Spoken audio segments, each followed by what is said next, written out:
These are your 10 4B notes on solving radical equations. We're going to be doing the same thing we did yesterday. However, just slightly different, a little bit more complicated. And then also I'm going to throw in some of those extraneous solutions. So we've talked about extraneous solutions in class, and then also we've done this before. It's a solution that doesn't work. And sorry, we're going to have to go live here, but I'm going to keep them short. After you check it.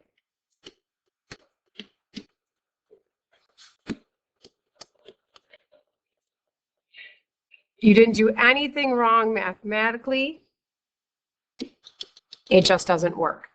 And I went over this in class a little bit about why this happens. Anytime you force something that's not really mathematically natural, for instance, when we take the absolute value of a negative number, it forces the sign to be positive.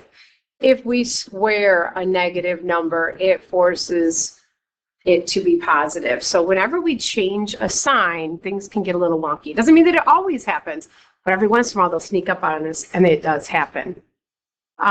So radical equations, because we square to solve, this happens. And we just got to throw it out, right? So this is just saying radical equations can have extraneous solutions. We're just going to call that extraneous SOL. And so you eliminate those from solutions. If you only have one extraneous, you eliminate that. If they're both extraneous, then you say no solution. Which also reminds me, I know I mentioned that today is about extraneous solutions, but we're also going to get into more complicated radical equations where we have to square a binomial, and we might have to use the quadratic formula. So just as a refresher, anytime we have to use the quadratic formula is when we have to solve quadratic equations. And quadratic equations are where you have something squared and then a variable and then possibly a C value. We want to get it set equal to 0. You can factor these two. It's been a long time since we factored. You will eventually pick factoring as your primary choice of these. But for now, we're just going to use the quadratic formula again. X equals negative b plus or minus the square root of b squared minus 4ac all over 2a. And remember, we're going to get two solutions because of that plus or minus, possibly. If it turns into 0, then we'll only get one solution, okay? So let's go ahead. I have no idea why that 8/3 is in the middle of your notes there, so let's just ignore that. I think it's on the printed sheet. And we're going to go right into the problems. Okay, so looking at number 1, the radical itself is isolated. I don't have to do anything to that. So I'm just going to go ahead and square both sides. And we're squaring an entire side. So this is where the parentheses are definitely needed. I square the left. I'm squaring the right. I am not individually squaring the x and squaring the negative 4. That's a big no-no. You're squaring the entire side. So you're squaring x minus 4. In doing so, when we square the square root, they just cancel. So let's just leave us with x plus 2.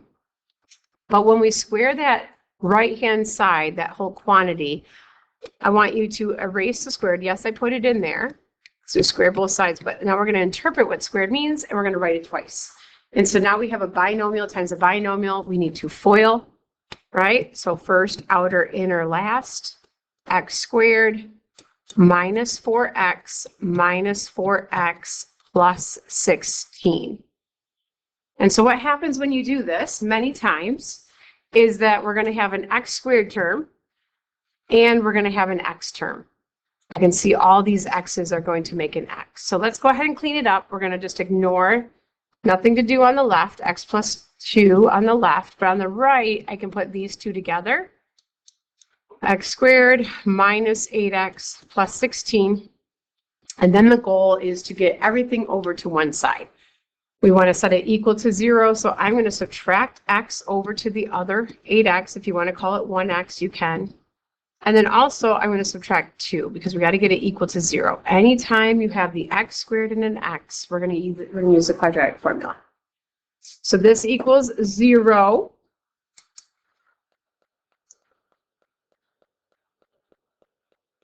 Give me one. Sorry about that. All right, 0 equals x squared minus 9x plus 14. All right, so now the fun begins. We got it all set up. If you recall, your a value is equal to 1, your b value is equal to -9, and your c value is 14. Okay, so let's go ahead. Oops, I keep thinking that will scroll my screen up. All right, so now we're going to plug that into our formula. X equals -b is 9 plus or minus the square root of b squared, remember use your parentheses, minus 4 times a, which is 1, times c, which is 14, all over 2 times 1. You guys were pretty good at this when we did it. It's been a while, but this will be a good review right before the final too. So now we have 9 plus or minus. We're going to do the 3 unrelated multiplications. -9 squared, remember, is positive 81, always positive there.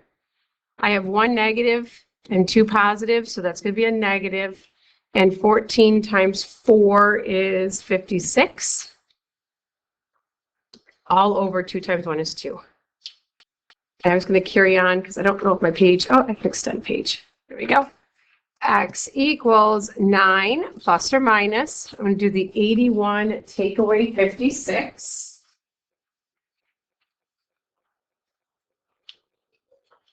And that's 25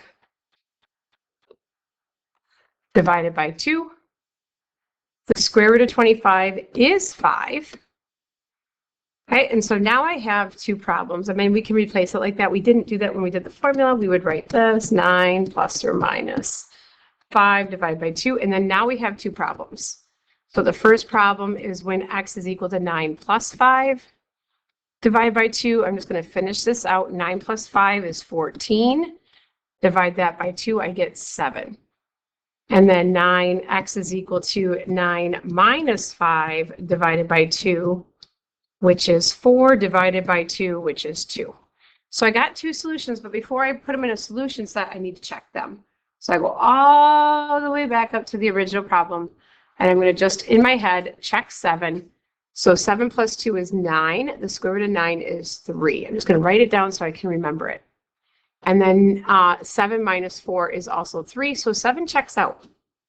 So 7 is a solution. When I go ahead and I try to check 2, 2 plus 2 is 4. The square root of 4 is 2. So we'll put that solution above it. And 2 minus 4 is -2. That one didn't check out. Now, I'm not saying because you got 2 solutions, one's going to go away every single time. Many times it does. And it's not just related to the ones that have 2 solutions. You could find 1 solution and it won't work. So 7 is my only answer here. I'm going to throw out 2 because it didn't work. If both of them didn't work, it would be no solution. Let's try the next one. Right next to us here. Okay, so I'm going to square both sides. It's already isolated. I still want to make sure that the radical is isolated. I get square both sides. That leaves me with x squared is equal to 6 minus x. A little bit simpler. I can see that I have an x squared and an x. If it was just x squared, I'd take the square root of both sides. But because of that x, I have to use the quadratic formula. So I know it's probably easier to bring over the x squared to the right-hand side, but I'm going to subtract 6 from both sides and add x to both sides. I'm just kind of throwing them over here. I'll put them in order in a second. So x squared goes out in front, then the plus x, and then the minus 6. Remember, order matters here because what numbers A, B, and C really does make a difference. All right, so now we're ready to use our quadratic formula. X equals -b, which our b value is 1, plus or minus the square root of b squared, which is 1 squared, minus 4 times a, my a value is 1, times my c value, which is -6, all over 2 times 1. So now it's -1 plus or minus 1 squared is 1. I got 2 negatives here, So that's going to be a positive, and 4 times 1 times 6 is 24. Getting 25 again. All over 2. X equals -1 plus or minus the square root of 25, all over 2. Just going to do that over here. X equals -1 plus or minus 5, all over 2, right? Because the square root of 25 becomes 5. And now I get my 2 solutions. So my first one, X is equal to -1 plus 5 divided by 2, which is 4 divided by 2, which is 2. Kind of ran out of room there. And over here, -1 minus 5 divided by 2 is -6 divided by 2, which is -3.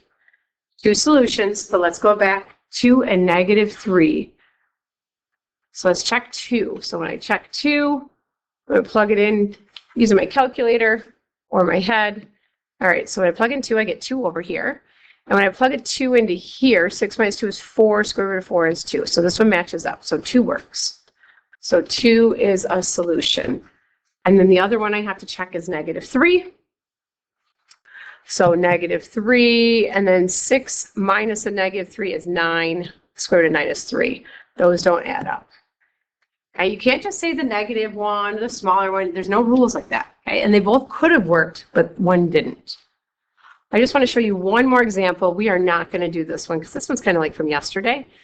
But I want to show you on this one, when we square both sides, I don't have to use the quadratic formula. It can be just as simple as the ones I showed you yesterday. X plus 3 equals positive 25, because that was a -5 squared.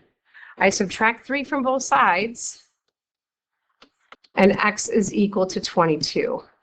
When I plug 22 in to check it, 22 plus 3 is a square root of 25, and the square root of 25 is 5, not -5.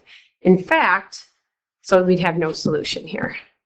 I could have said that just by looking at the problem. If you have a radical, a square root equal to a negative, that doesn't exist. You can't have just it equal to a negative. And so it didn't match up, because anytime we take the square root, we're going to take the positive square root of that. So anyway, always check. Doesn't matter if it's the ones that use the quadratic formula. We are introducing extraneous, and then also those crazy quadratic formula ones. We are going to skip these because we are almost on summer break. Okay?